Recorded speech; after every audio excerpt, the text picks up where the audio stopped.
Assalamualaikum warahmatullahi wabarakatuh. Salam dan bahagia, Bapak dan Ibu guru penggerak. Saya Nur Samsi, calon guru penggerak Angkatan 9 Kabupaten Kepulauan Selayar. Kesimpulan dan refleksi pemikiran Ki Hajar Dewantara.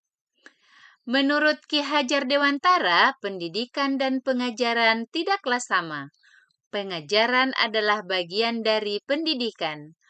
Pengajaran merupakan proses pendidikan dalam memberi ilmu atau berfaedah untuk kecakapan hidup murid secara lahir dan batin.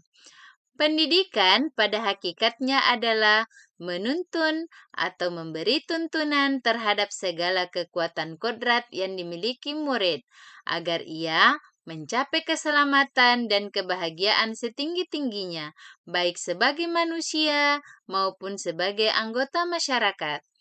Pendidikan menciptakan ruang bagi murid untuk bertumbuh secara utuh agar mampu memuliakan dirinya dan orang lain, atau merdeka batin, dan menjadi mandiri atau merdeka lahir. Kekuatan diri atau kodrat yang dimiliki menuntun murid menjadi cakap, mengatur hidupnya dengan tanpa terperintah oleh orang lain. Sebelum mempelajari modul 1.1, saya selaku pendidik berpikir bahwa pendidik berkuasa sepenuhnya untuk membentuk watak atau budi seperti yang diinginkan. Saya juga selama ini merasa bahwa pada saat mengajar, monoton di mana saya sebagai pendidik menjadi pusat dalam pembelajaran atau teaching center, di mana murid harus memperhatikan, mendengar dan menyimak. Setelah itu murid mengerjakan tugas yang diberikan oleh pendidik sebagai evaluasi dari kegiatan pembelajaran.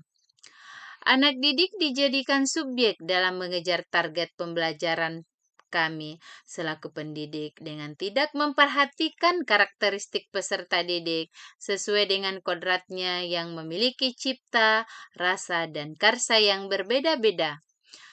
Sebelumnya, saya juga belum mempedulikan apakah murid sudah benar-benar paham dengan materi yang saya ajarkan. Setelah saya mempelajari modul 1.1 tentang pemikiran Ki Hajar Dewantara, saya menyadari bahwa apa yang saya pikirkan dan saya lakukan selama ini tidak tepat. Saya menganggap bahwa sebagai pendidik menjadi pusat dalam kegiatan belajar mengajar. Murid hanya senantiasa menyimak, memperhatikan, dan mendengarkan guru menjelaskan. Setelah itu, murid diminta untuk mengerjakan tugas atau latihan soal sebagai bentuk evaluasi keberhasilan kegiatan pembelajaran. Ki Hajar Dewantara mengajarkan saya bagaimana memperlakukan murid sebagai manusia, makhluk dan benda hidup dalam kegiatan pembelajaran. Bagaimana kita memberikan kebebasan atau kemerdekaan lahir dan batin kepada mereka dalam belajar sesuai dengan kodrat mereka, yakni potensi dan karakter mereka. Menyadarkan saya juga bahwa kita sebagai pendidik tidak membatasi murid kita dalam berkreasi, berpendapat, berinovasi, dan mengembangkan pengetahuan dan kompetensi yang mereka miliki. Guru seharusnya menjadi fasilitator dalam pembelajaran dan memperhatikan berbagai karakteristik murid.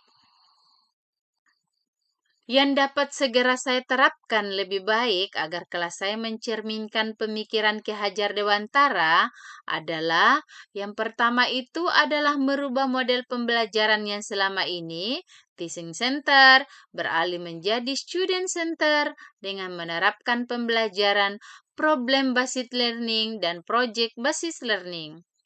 Pendidik juga harus kreatif dan inovatif dalam menyediakan media pembelajaran menyesuaikan dengan karakter murid.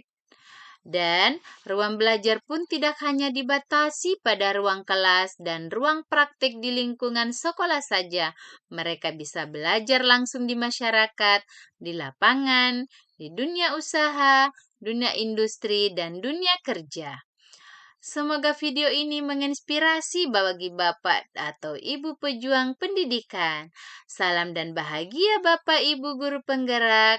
Wassalamualaikum warahmatullahi wabarakatuh.